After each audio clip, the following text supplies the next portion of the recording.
Assalamualaikum warahmatullahi wabarakatuh. Sebelumnya, perkenalkan, kami dari kelompok 8. Pada pertemuan kali ini, kami akan menjelaskan materi terkait 3 kerajaan besar dengan nama anggota kelompok kami, yakni yang pertama Lutfiatun Azizah dengan NIM T2019-2019. Yang kedua ada Muhammad Abdur Roshid dengan NIM T2019-2123.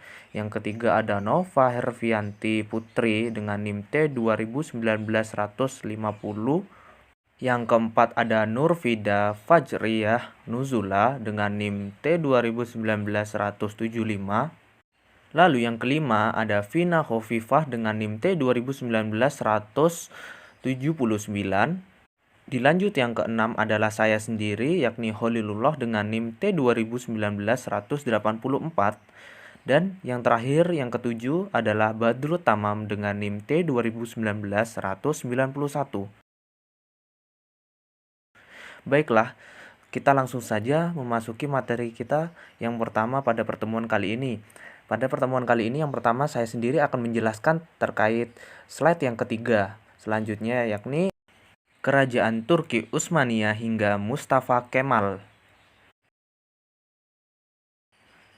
Daulah Turki Utsmani adalah satu-satunya daulah yang berhasil menaklukkan Konstantinopel. Pendiri daulah ini adalah bangsa Turki dari suku Oghuz yang mendiami wilayah Mongol. Mereka masuk Islam sekitar abad ke-9 atau ke-10.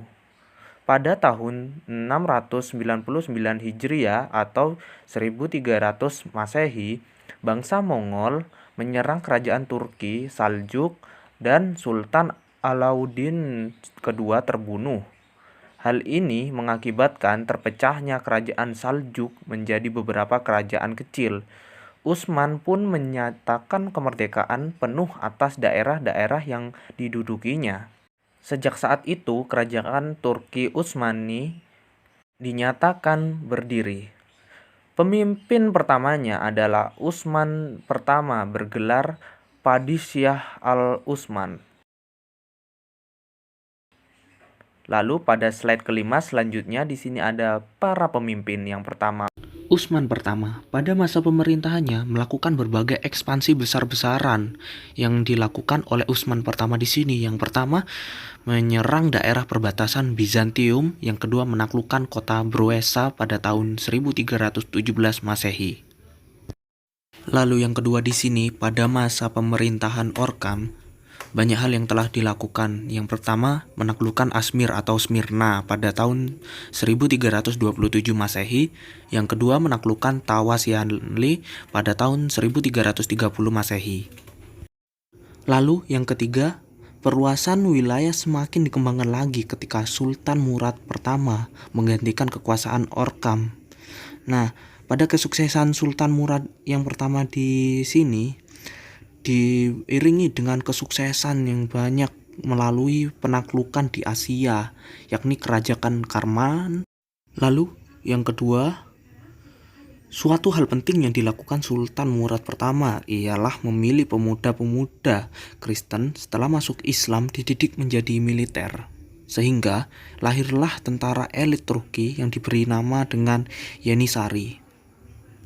Lalu pada masa Sultan Bayazid yang pertama menggantikan ayahnya menjadi sultan dalam usia 34 tahun.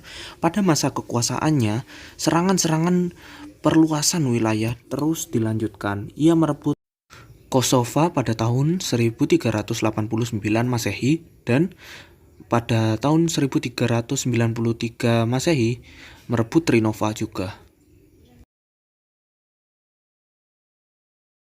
Masa puncak kejayaan Turki Utsmani.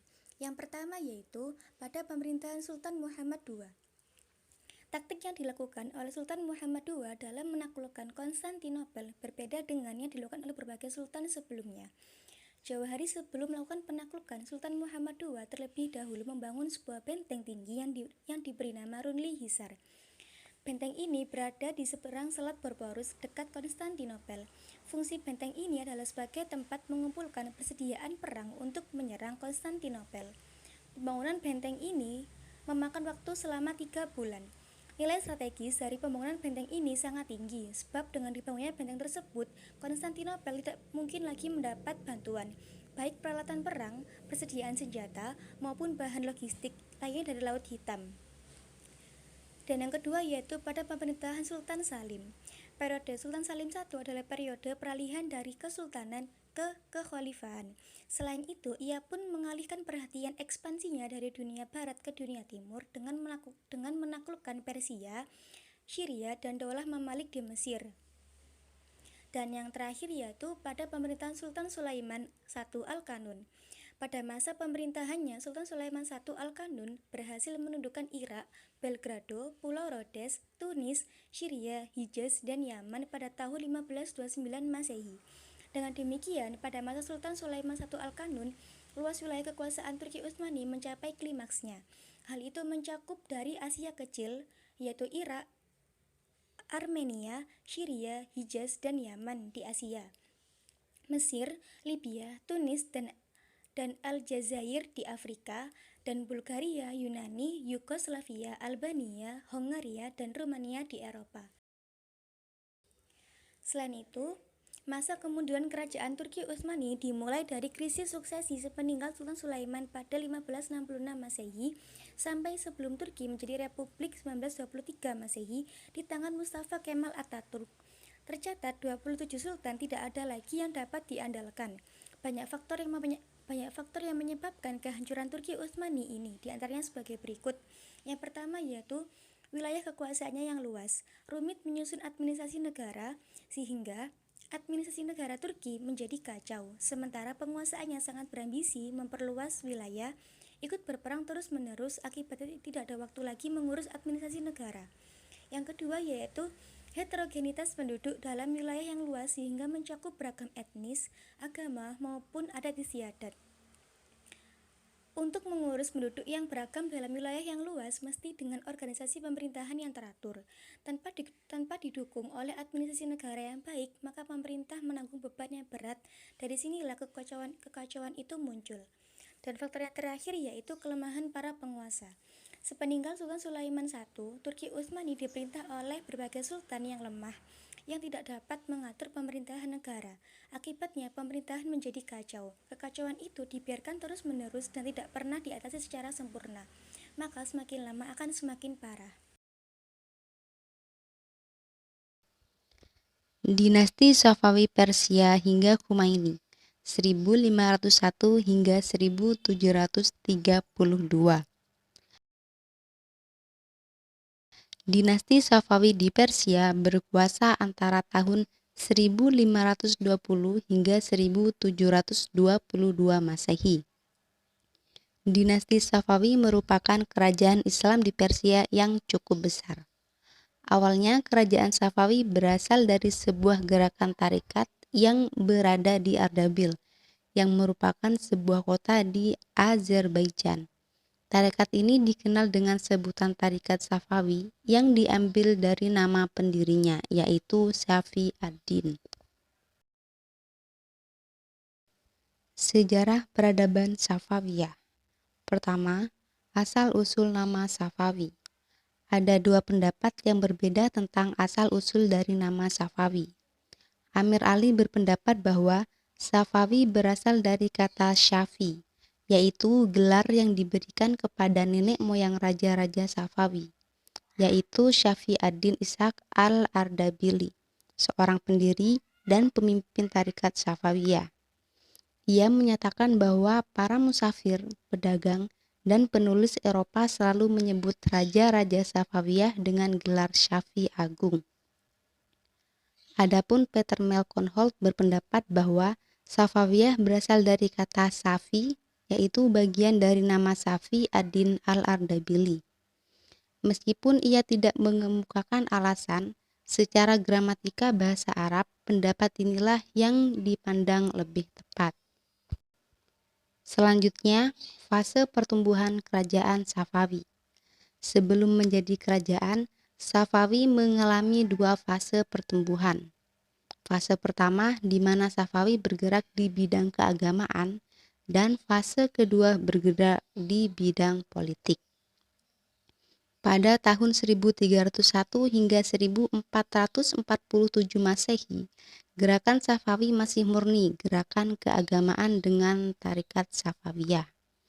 Pada fase pertama ini, gerakan tarekat Safawi tidak mencampuri masalah politik, sehingga dia berjalan dengan aman dan lancar baik pada masa Ikhlan maupun pada masa penjarahan Timur Leng.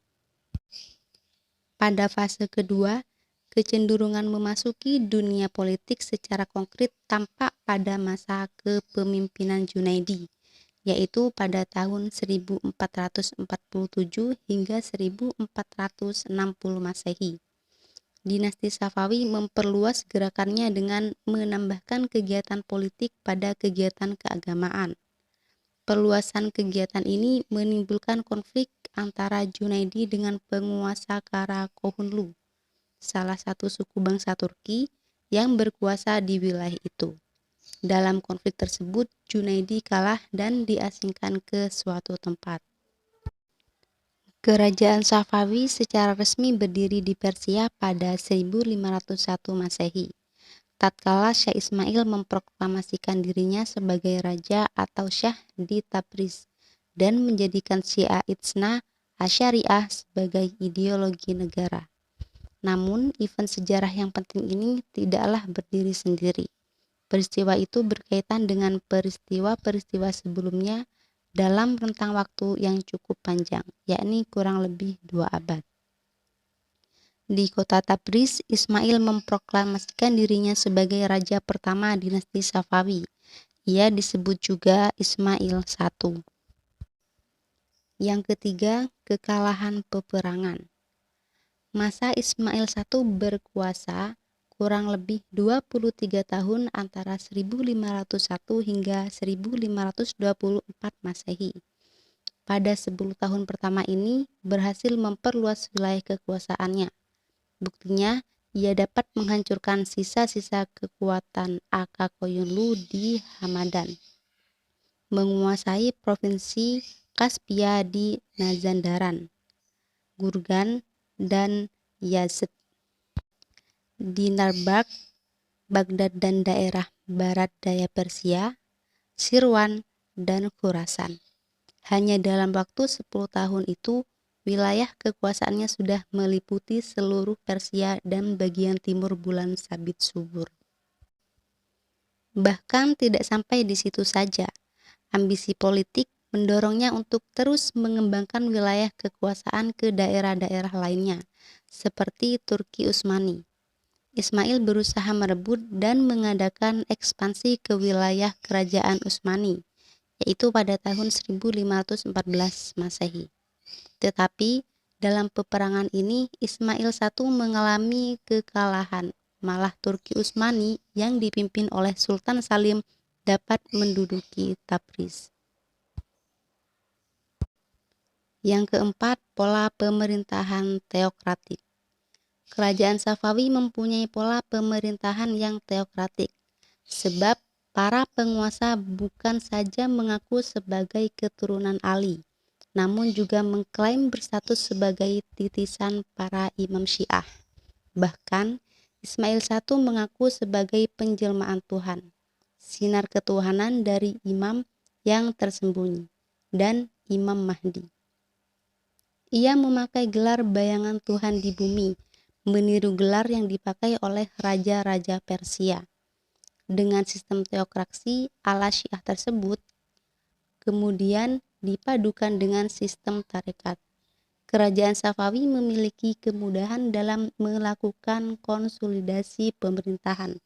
Akan tetapi, dengan sistem itu pula ia menghadapi persoalan yang cukup krusial. Perkembangan dan kemajuan dinasti Safawi. Peran kesejarahan kerajaan Safawi begitu besar. Hal ini dapat dilihat dari sisi kemajuan dan kejayaannya. Kendati demikian, masa kemajuan kerajaan Safawi tidak langsung terwujud pada saat dinasti itu berdiri di bawah Ismail, raja pertama. Kerajaan Safawi yang gemilang baru dicapai pada pemerintahan Syekh Abbas, yaitu raja yang kelima. Walaupun begitu, peran Ismail sebagai pendiri Safawi sangat besar sebagai peletak pondasi bagi kemajuan Safawi di kemudian hari.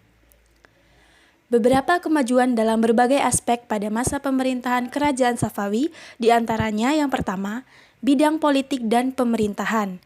Pengertian kemajuan di bidang politik di sini adalah terwujudnya integritas wilayah negara yang luas, yang dikawal oleh suatu angkatan bersenjata yang tangguh dan diatur oleh suatu pemerintahan yang kuat, serta mampu memainkan peranan dalam percaturan politik internasional. Syekh Abbas I juga telah melakukan langkah politiknya yang pertama, yaitu membangun angkatan bersenjata dinasti Safawi yang kuat, besar, dan modern. Yang kedua di bidang ekonomi. Kerajaan Safawi pada masa Syekh Abbas mengalami kemajuan di bidang ekonomi, terutama industri dan perdagangan. Di antara kemajuan yang tampak dalam bidang ekonomi, diantaranya ramainya perdagangan melalui Teluk Persi dan meningkatnya ekspor Safawi, terutama komoditi sutra. Lalu lancarnya perdagangan dengan luar negeri, digalakkannya bidang pertanian, dan lain sebagainya. Selanjutnya di bidang ilmu pengetahuan, filsafat, dan sains. Dalam sejarah Islam, bangsa Persia dikenal sebagai bangsa yang peradaban tinggi dan berjasa dalam mengembangkan ilmu pengetahuan. Dalam bidang ilmu pengetahuan, Safawi lebih mengalami kemajuan daripada kerajaan Mughal dan Turki Utsmani. Pada masa Safawi, filsafat dan sains bangkit kembali di dunia Islam, khususnya di kalangan orang-orang Persia yang berminat tinggi pada perkembangan kebudayaan. Perkembangan baru ini erat kaitannya dengan aliran Syiah yang ditetapkan dinasti Safawi sebagai agama resmi negara. Selanjutnya di bidang perkembangan fisik dan seni. Di bidang seni, kemajuan nampak begitu kentara dalam gaya arsitektur bangunan-bangunannya, seperti terlihat pada Masjid Shah dan Masjid Syekh Lut Allah. Unsur seni lainnya terlihat pula adanya peninggalan berbentuk kerajinan tangan, keramik, karpet, permadani, dan lain sebagainya. Kemunduran dan kehancuran dinasti Safawi. Masa kemunduran dan kehancuran kerajaan Safawi dimulai sejak Raja Abbas I telah tiada. Sepeninggal Raja Abbas I, kerajaan Safawi berturut-turut diperintah oleh 6 raja, yaitu Safi Mirza, Abbas II, Sulaiman, Husain, Tahmaps II, dan Abbas III. Pada masa raja-raja tersebut, kondisi kerajaan Safawi tidak menunjukkan grafik naik dan berkembang, tetapi justru memperlihatkan kemunduran yang akhirnya membawa kepada kehancuran. Karena kerajaannya ketika itu diperintah oleh raja-raja yang lemah dan memiliki perangai dan sifat yang buruk. Hal ini menyebabkan rakyat kurang respon dan timbul sikap masa bodoh terhadap pemerintahan. Raja-raja yang memerintah setelah Abbas I, diantaranya Raja Safi Mirza, cucu Abbas I, yang menjadi penyebab kemunduran Safawi karena dia seorang raja yang lemah dan sangat kejam terhadap pembesar-pembesar kerajaan.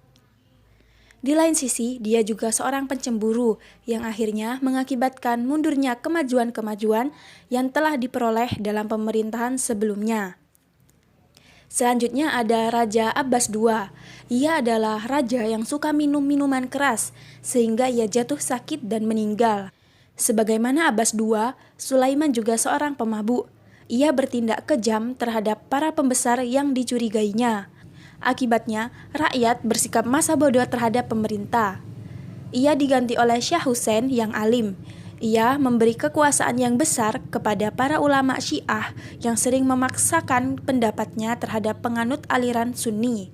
Sikap ini membangkitkan kemarahan golongan Sunni Afghanistan sehingga mereka memberontak dan berhasil mengakhiri kekuasaan dinasti Safawi, yang pada akhirnya tanggal 12 Oktober 1722 Masehi, Shah Husain pun menyerah. Selanjutnya, salah seorang putra Husain bernama Tahmaps II mendapat dukungan penuh dari suku Khozar dari Rusia, memproklamasikan dirinya sebagai raja yang sah dan berkuasa atas Persia dengan pusat kekuasaannya di kota Astarabad. Namun, pada bulan Agustus 1732 Masehi, Tahmaps II dipecat oleh Nadir Khan dan digantikan oleh Abbas III, anak Tahmaps II, yang ketika itu masih sangat kecil sehingga tidak berpengalaman dalam pemerintahan. 4 tahun setelah itu, tepatnya tanggal 8 Maret 1736, Nadir Khan mengangkat dirinya sebagai raja menggantikan Abbas III. Dengan demikian, berakhir kekuasaan dinasti Safawi di Persia. Khomeini, Revolusi 1979. Revolusi 1979 merupakan akhir dinasti Pahlavi dan melahirkan pemimpin Iran baru, yaitu Khomeini, ulama karismatik yang menjadikan Iran menganut sistem republik dan Islam Syiah sebagai agama negara. Khomeini berjasa dalam membentuk negara Republik Islam Iran dengan Syiah sebagai mazhab negara. Imam al-Khomeini dilahirkan di kota Khomein pada tanggal 24 September 1902. Ia berasal dari keluarga yang sangat memperhatikan pengetahuan agama. Ayahnya, Sayyid al-Mustafa, adalah seorang pemimpin agama di Khomein. Ia mati terbunuh karena perjuangannya membela kaum Tan dari kesewenang-wenangan tuan tanah. Ibunya, Hajar, adalah anak dari Mirza Ahmad Mujtahid Qawansari, seorang guru madrasah di Najaf dan Karbala. Ia meninggal ketika Al-Khomeini berumur 16 tahun. Setelah itu, Al-Khomeini dibesarkan oleh kakak tertuanya, Sayyid Al-Murtado. Imam Al-Khomeini adalah seorang ulama mujtahid yang memiliki komitmen kuat terhadap Islam. Ia ingin mewujudkan suatu pemerintahan yang berdasar pada ajaran-ajaran Islam. Dalam hal ini, Al-Khomeini memulai dengan pembahasan konsep imamah yang selama ini dianut oleh kaum Syiah. Model imamah yang dikonsepkan Imam Al-Khomeini dalam wilayah al-faqihnya dipadukan dengan konsep-konsep politik modern, yaitu melalui jalan pemilihan tidak dengan terdahulu. Konsep wilayah faqih Al-Khomeini berhasil masuk dalam konstitusi atau UUD Republik Islam Iran dan menjadikan Iran sebagai negara yang memadukan konsep keagamaan, yaitu doktrin imamah Syiah dengan konsep politik modern dalam pemerintahannya, sehingga Iran kerap dilihat sebagai negara teodemokrasi. Sejarah berdirinya dinasti Mughal India hingga terbentuknya Bangladesh. Daulah Mughal pada tahun 1526 sampai 1858 Masehi ini berdiri di anak benua India. Seperempat abad setelah berdirinya Daulah Safawiyah pada tahun 1501 sampai 1736 Masehi di Iran. Sementara Daulah Turki Utsmani sudah 2 abad sebelumnya, pada tahun 1300 sampai 1918 Masehi. Oleh karena itu, di antara 3 kerajaan besar pada periode pertengahan, Daulah Mughal inilah yang paling muda. Kerajaan Mughal bukanlah kerajaan Islam pertama di anak benua India.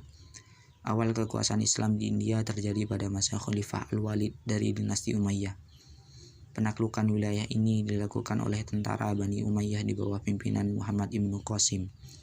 Munculnya dinasti Mughal diperkirakan setelah India dipimpin beberapa kali pemimpin Muslim, mulai dari Qutbuddin Aibak pada tahun 1206 sampai 1211 Masehi, sebagai peletak Islam pertama di India dan berhasil mendirikan kerajaan Islam di India yang merdeka. Kemunculan Kesultanan Delhi untuk pertama kalinya menandai perkembangan kekuasaan Muslim otonom di India. Kesultanan Delhi memerintah India pada tahun 1290 sampai 1526 Masehi. Qutbuddin Aibak adalah pendiri sekaligus sultan yang pertama dari Kesultanan Delhi. Qutbuddin Aibak adalah seorang budak keturunan Turki dari Asia Tengah. Setelah Kesultanan Delhi berlalu, kekuasaan pun berpindah tangan. Pada tahun 1206 Masehi, berdirilah Kesultanan Delhi yang meliputi dinasti Mamluk, Khalji, Tughlaq, Sayyid, dan Lodi. Pada 21 April 1526 Masehi, terjadi pertempuran yang dahsyat di Panipat antara Babur dan Ibrahim Lodi. Pasukan Lodi berjumlah 100.000 kekuatan tentara dengan 1.000 pasukan gajah, sedangkan antara Babur hanya berjumlah 25.000. 47 Ibrahim Lodi beserta ribuan tentaranya terbunuh dalam pertempuran itu. Setelah Babur memperoleh kemenangan, ia beserta pasukannya memasuki kota Delhi untuk menegakkan pemerintahan. Dengan ditegakkannya pemerintahan Babur di kota Delhi, maka berdirilah kerajaan Mughal di India pada tahun 1526 Masehi. Para penguasa kerajaan Mughal India. Yang pertama, Babur. Babur bernama lengkap Zahiruddin Muhammad Babur. Babur ini memerintah selama 4 tahun, yaitu dari tahun 1526 sampai 1530 Masehi. Pada masa pemerintahan Babur ditandai oleh 2 persoalan besar, yaitu yang pertama, bangkitnya kerajaan-kerajaan Hindu yang mencoba melepaskan diri dari kekuasaan Islam, yang terjadi pada tahun 1526 dan 1527 Masehi. Kemudian persoalan yang kedua yaitu munculnya penguasa Muslim yang mengakui pemerintahannya di Afghanistan. Selanjutnya penguasa yang kedua yaitu Humayun. Setelah wafat, Babur digantikan oleh putra sulungnya, Humayun yang bernama lengkap Nasiruddin Humayun. Humayun ini memerintah selama 11 tahun pada tahun 1530 sampai 1540 Masehi dan 1556 Masehi. Pada tahun 1540 Masehi terjadi perang antara Mughal dan orang-orang Afgan di Konuj. Pasukan Humayun ini kalah sehingga kerajaan Mughal berpindah tangan atau berpindah kekuasaan. Dan pada tahun 1555 Masehi, Humayun menyerbu untuk merebut kembali kota Delhi. Kemudian penguasa yang ketiga yaitu Akbar. Setelah Humayun wafat, kerajaan Mughal dijabat oleh putranya yang bernama Akbar. Akbar ini memerintah selama 49 tahun, yaitu pada tahun 1556 sampai 1605 Masehi.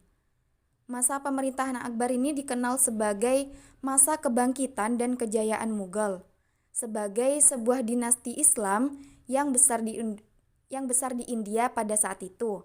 Pada masa pemerintahannya, Akbar ini menerapkan politik su'ul-khul atau toleransi universal, yang mana tidak ada pembedaan etnis dan agama.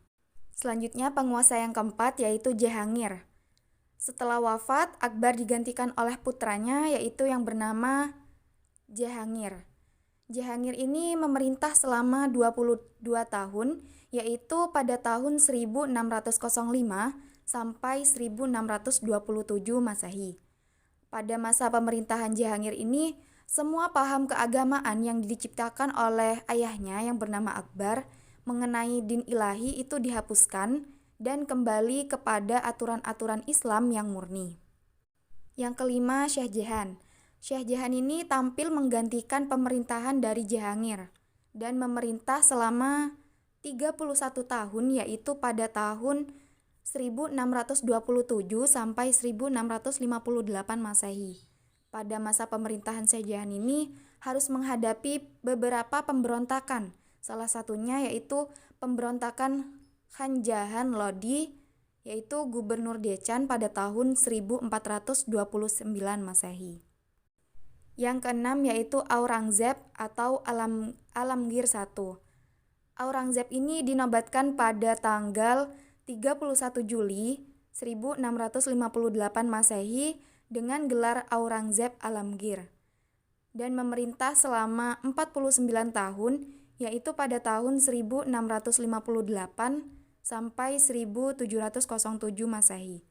Pada masa pemerintahan Aurangzeb ini, ia memindahkan pusat kerajaan Mughal dari Agra ke Delhi dan berusaha menerapkan aturan-aturan Islam yang pada masa pemerintahan sebelumnya itu diabaikan. Kemajuan dinasti Mughal India. Sejak berdirinya kerajaan Mughal oleh Babur Shah di India, banyak perkembangan yang dicapai dan masa keemasan kerajaan ini ada pada saat dipimpin oleh Raja Akbar dan Aurangzeb. Adapun kemajuan tersebut dapat dilihat dalam beberapa bidang, di antaranya yang pertama struktur dan administrasi pemerintahan. Bentuk pemerintahan kerajaan Mughal adalah monarki absolut, di mana saat itu tidak mengenal hukum tertulis dan kekuasaannya pun hanya dibatasi oleh syariah Mughal. Secara administrasi, pemerintahannya terdiri dari kekuasaan pusat, provinsi, dan kecamatan. Yang kedua, bidang politik dan militer. Dalam bidang politik pada pemerintahan Akbar, sistem yang menonjol adalah politik su'ul-khul atau toleransi universal, yang mana tidak memandang perbedaan etnis dan agama.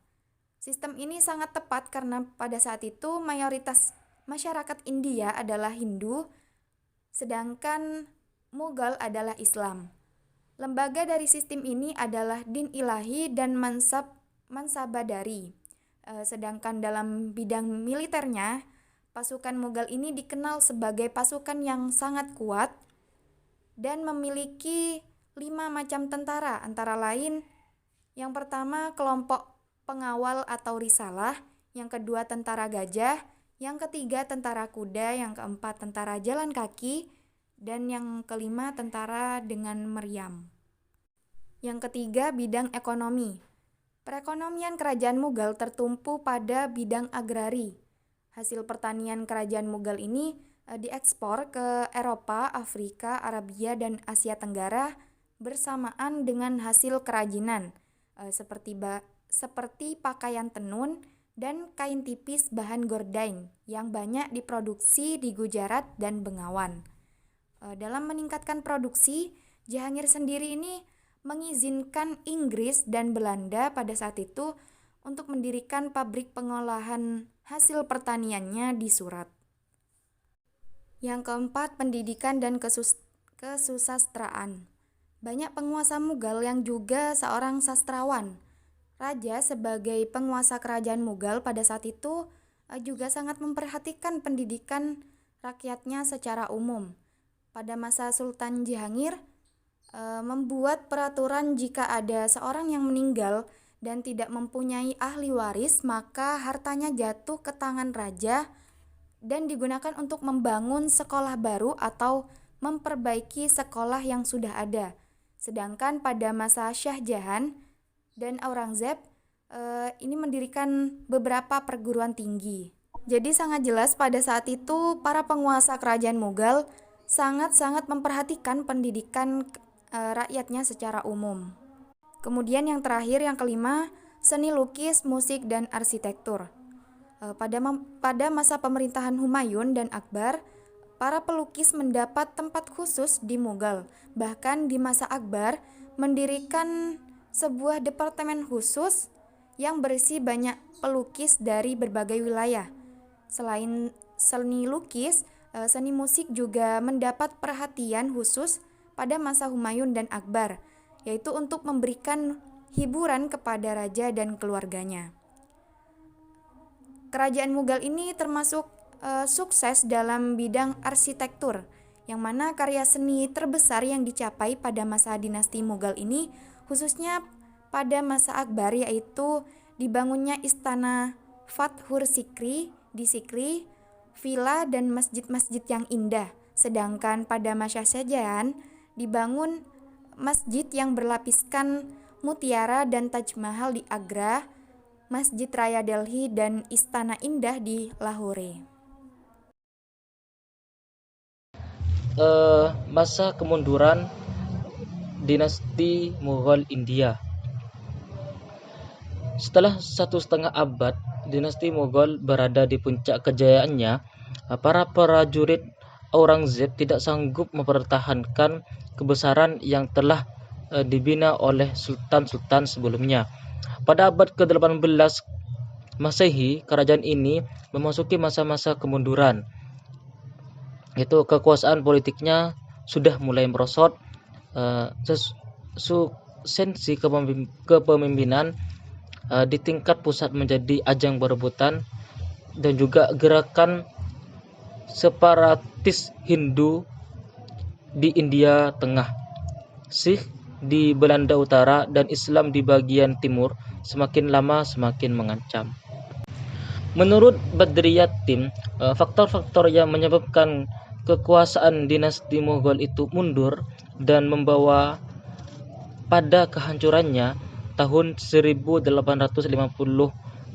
Masehi, yaitu terjadi stagnasi dalam pembinaan kekuasaan militer, sehingga operasi militer Inggris di wilayah-wilayah pantai tidak dapat segera dipantau oleh kekuatan militer Mughal.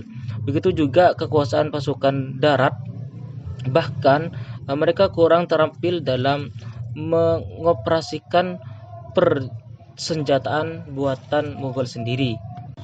Nah, yang kedua, kemerosotan moral dan hidup mewah di kalangan elit politik yang mengakibatkan pemborosan dalam penggunaan uang negara. Terus yang ketiga, pendekatan Aurangzeb yang terlampau kasar dalam melaksanakan ide-ide Puritan dan kecenderungan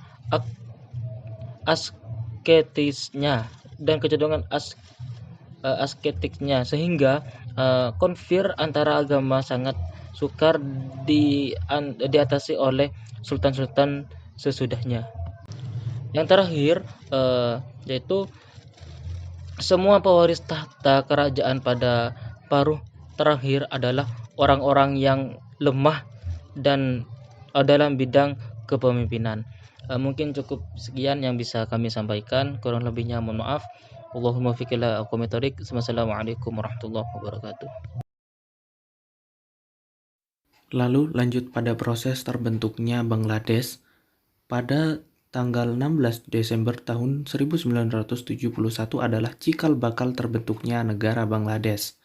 2,5 pekan setelah India menginvasi wilayah bagian timur Pakistan, kenyataan pahit harus diterima Pakistan. Tentara mereka yang berjumlah 90.000 harus menyerah terhadap pasukan India di wilayah tersebut. Kekalahan tersebut berakibat pada langkah Pakistan Timur yang resmi memisahkan diri dari negaranya dan mendeklarasikan diri sebagai Bangladesh. Baiklah, itu saja pemaparan materi yang dapat kami sampaikan. Kurang lebihnya mohon maaf. Wassalamualaikum warahmatullahi wabarakatuh.